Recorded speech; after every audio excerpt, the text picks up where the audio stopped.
السلام عليكم ورحمة الله تعالى وبركاته. أنا جد مسرورة وفرحانة دائما بلقياكم دائما على القناة ديال اليوتيوب اللي من خلالها كنتقاسم معكم بزاف ديال الحويجات اللي كنتمنى من الله سبحانه وتعالى تفيدكم في حياتكم، من تطوير الذات، من أنك تزيد القدام، من أنك تغير بزاف ديال السلبيات في حياتك.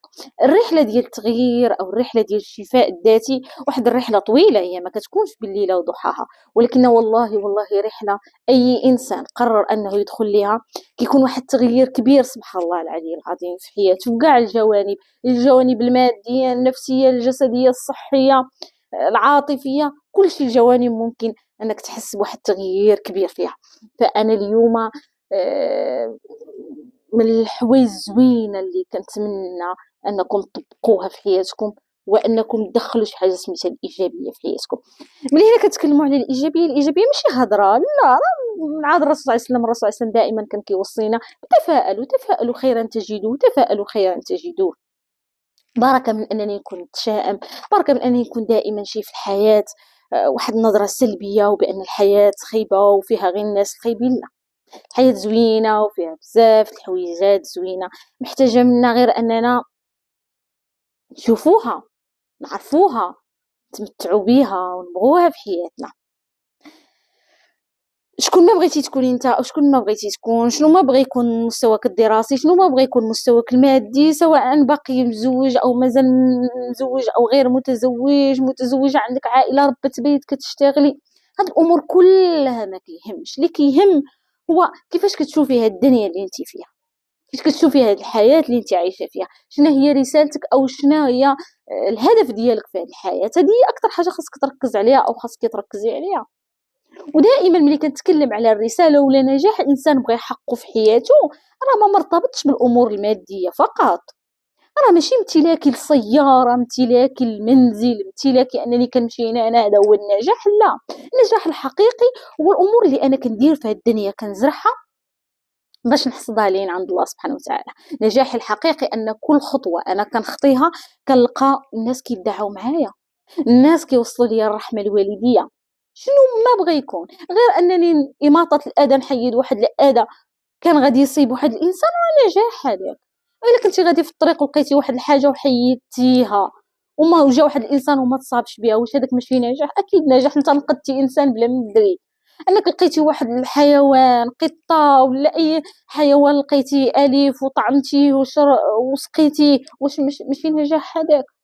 انك دخلتي السرور على قلب انسان في حياتك، واش هذاك ماشي نجاح؟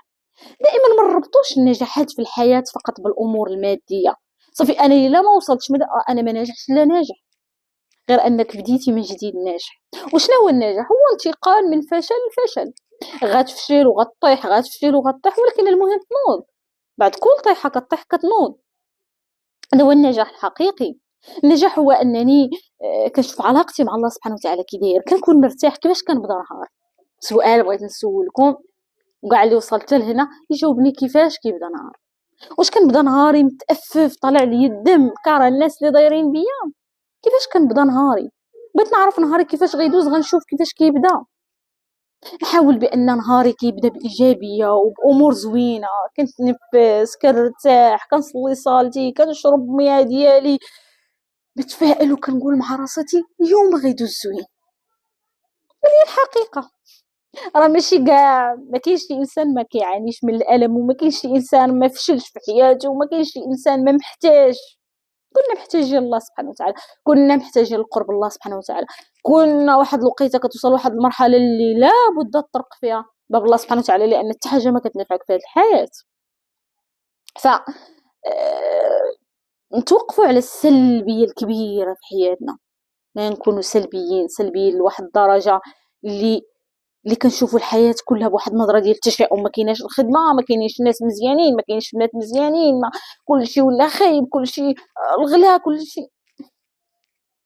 دائما غتلقاو الطالح والصالح عبر كل الازمنه اللي مرات في الحياه، ودائما كما كنقولوا كاين الطوب والحجر. غير انت قرر شنو واش بغيتي تبحث على الطوب، الحاجه السهله الرطبه السهله، ولا بغيتي تبحث على الحاجه اللي فيها العسر، على الحجر. كنحاولش نغير اللي دايرين، كنغير راسي، كنبدا براسي، كنكون نموذج نفسي. كنشوف راسي في المرايه وانا فرحان بهذا الشيء اللي قدمت، انا فرحان بانني سمعت كلمه زوينه، انا فرحان بانني انسان كنبتسم في الناس الاخرين. ملي كنتكلموا هنا وكنرجعوا نتكلموا على واحد المساله مهمه ديال الصدقه، واش نظركم الصدقه مرتبطه غير بالامور الماديه؟ راه الابتسامه صدقه، النظره صدقه، الكلمه الطيبه صدقه، وهادشي كله مرتبط بموضوعنا اللي كنتكلموا عليه اللي هو الايجابيه. فكل انسان كيتابع مريم الوافي كنتمنى حاجه واحده، هو انك تبتسم، تخلي الابتسامه شعارك في الحياه. بركه من هاد التغوبيشه، بركه بركه بركه من هاد التغوبيشه. قول انا بغيت نقرر نكون مبتسم، بغيت نضحك، بغيت نضحك للدنيا. عرفتي علاش؟ حيت الا ما ضحكتيش الدنيا ما غتضحكش لك. الدنيا كتبغي تعرف، كتبغي اللي يعرف يعيشها، ماشي اللي مزير ومعصب غير مع راساتو. برحلة التغيير ولا رحلة الشفاء الذاتي كنهتم بكاع الجوانب ديالي، عجلة الحياة ما يسمى بعجلة الحياة، الجانب الصحي، الجانب المالي، الجانب الديني، الجانب العاطفي، وكنحاول في المشاعر ديالي نغلب العقل ديالي، لان الاندفاعيه والعاطفيه اكثر من القياس بعض الاحيان كتخليني ندير شي حوايج من بعد كندم عليهم. بحال مثلا كيجي عندك شي واحد وكيقول لك غتمشي معايا لهاديك البلاصه وانت بعاطفيه وحنت عزيزه كتقول لي اه، ملي كترجع للمنزل ديالك كيتنادم معك الحال، ما كانش عليا انا تابعني هادي لانك غلبتي العاطفه. لكن لو كنت عطيتي غير شويه الوقت، غير 5 ثواني لراسك، فكرتي كنت غتقولي اسمح لي غادي تيسر ليا. تعلموا نقولوا لا على الحويجات اللي كيضرونا عوض ما ندموا عليهم. حاجه كضرني انتهى الموضوع. ما كنبقاش نفكر بزاف، اول بزاف، نخطط بزاف، حاجه تؤلمني ستوب بكل بساطه. لان الحاجه اللي كتأذيني انا ما غاديش نسمح لها تبقى في حياتي مهما يكون. الحاجه اللي كتأذيني نفسيا جسديا ماديا كنقول لها ستوب، كنوقفها.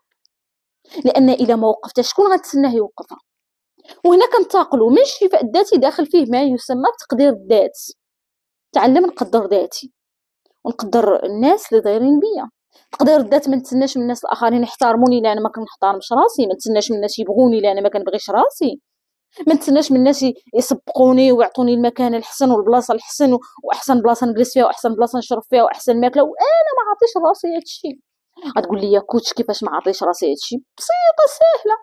غادي نقول لك اكيد في المنزل ديالك غتلقى راسك كتشرب في الامور اللي غير كاس الماء، عوض ما انك تشرب عندك كاس زوين تشرب فيه لا كتخبيه.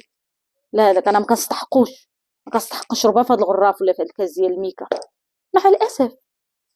لا هاد البيجامه انا ما نلبسهاش، ولا هاد اللبسه انا ما نلبسهاش حتى يجي شي ضيف، حتى نمشي عند الناس. علاش؟ هذوك هما بالنسبه لكم اللي مهمين، خاصك تبان قدامهم زوين، لكن بينك وبين راسك ماشي مهم. بس حوايج مقطعين مشرقين كما بغا يكون. هنا كندخلوا في نقطه اخرى اللي هي الاستحقاق. الا انت كتشوف راسك كتستحق الامور الزوينه، راه الامور الزوينه كتجيك. الا انت عاطي لنفسك واحد المرتبه اقل، واش كيفاش كتنتظر من الناس الاخرين يعطوها لك؟ فتوقف. الحاجه اللي غنقول لك توقف على العادات السلبيه اللي كتقوم بها، انتقاد راسك، جلد ذاتك. راه ما يمكنش تقرب من الله سبحانه وتعالى، ما يمكنش تصلح راسك وانت كتجلد ذاتك. وهنا كنرجع بكم، راه ما يمكنش نتقربوا الله بواحد الدابه وحنا كنعذبوها. وانا ملي كنتكلم على الدابه كنتكلم على جلد الذات. نجلد ذاتي راه حنا كلنا خطائين، شكون اللي ما كيخطاش؟ قال سيدنا رسول الله عليه الصلاه والسلام كلنا خطائين وخير الخطائين من التوابون. الانسان اللي كيتوب كيرجع بعد كل خطا الله سبحانه وتعالى. كنتقبل راسي بعيوبي باخطائي بزلاتي وكنقول بدايه جديده. فهاد الفيديو لاي انسان باغي يبدا بدايه جديده، مرحبا بك معنا، مرحبا بك معنا في هذه القناه اللي اكيد اكيد اكيد غتخرج بها باستفاده باذن الله تعالى. دمتم في رعايه الله سبحانه وتعالى.